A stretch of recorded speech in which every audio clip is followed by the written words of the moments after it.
by Philip Whiteside. News reporter Zimbabwe's defeated ex-prime minister has returned to the country as politicians eye opportunities for power while President Robert Mugabe is under house arrest.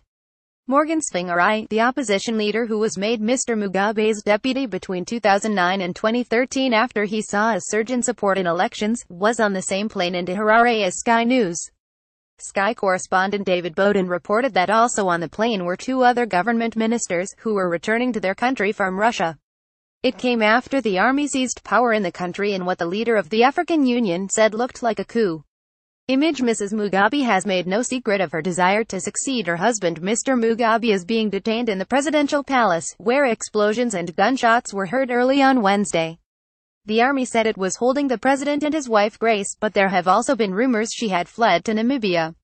Bowden said people are gathering here to see how this plays out and what they can grab from the spoils. The war hero who became a dictator no way back for Robert Mugabe. Image Morgan Tsvangirai, who was defeated by Mr Mugabe in 2013, has returned to Zimbabwe. He added, as we left the airport there were heavily armed SOLRs on checkpoints, checking every vehicle in and every vehicle out. As we moved through the streets driven by a local activist, we came upon an armored personnel carrier of SOLRs who quickly raced out and chased us round the corner as soon as they realized we were filming them. We were convinced they might open fire, but they didn't. It gives you an idea of the tension on the streets here, but it's a tension laced with expectation. Video Zimbabwe. The people and politics behind the takeover. People seem to think that something concrete is going to happen. They don't know what it is, but they do know that once it plays out, Zimbabwe will not be the same as it has been for the last 37 years. Earlier, African Union leader Alpha Conde said the African Union expresses its serious concern regarding the situation unfolding in Zimbabwe. He went on to insist that constitutional order be restored immediately and called on all stakeholders to show responsibility and restraint.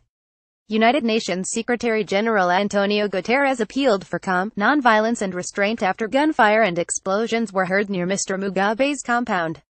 How Zimbabwe's economy has collapsed under Mugabe. Gucci Grace, who is Zimbabwe's First Lady. Video Gucci Grace, who is Zimbabwe's First Lady. On Monday, the head of the armed forces had warned that a purge of government political figures who had taken part in the 1970s wars of independence had to stop.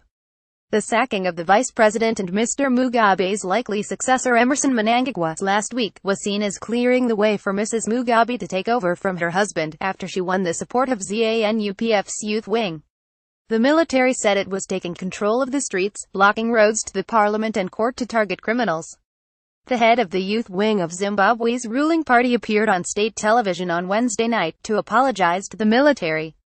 Video Zuma. South Africa sending an envoy to Zimbabwe. Kudzai Chipanga said he had voluntarily given his statement apologizing for denigrating Defense Forces Chief General Constantino Chiwenga. Bowden said many people he had spoken to felt it could be the end of Mr Mugabe, who had maintained an iron grip on the Southern African former British colony for 37 years. He said everybody you speak to doesn't know the outcome of what is going to happen here, but everybody knows this is a seminal moment in the history of this country. It seems as though this is the endgame for Robert Mugabe. Now all we need to know is how it is managed. Does he leave the country saving face? Does he stay here as some kind of titular head with the government being run by somebody else? It's unknowable.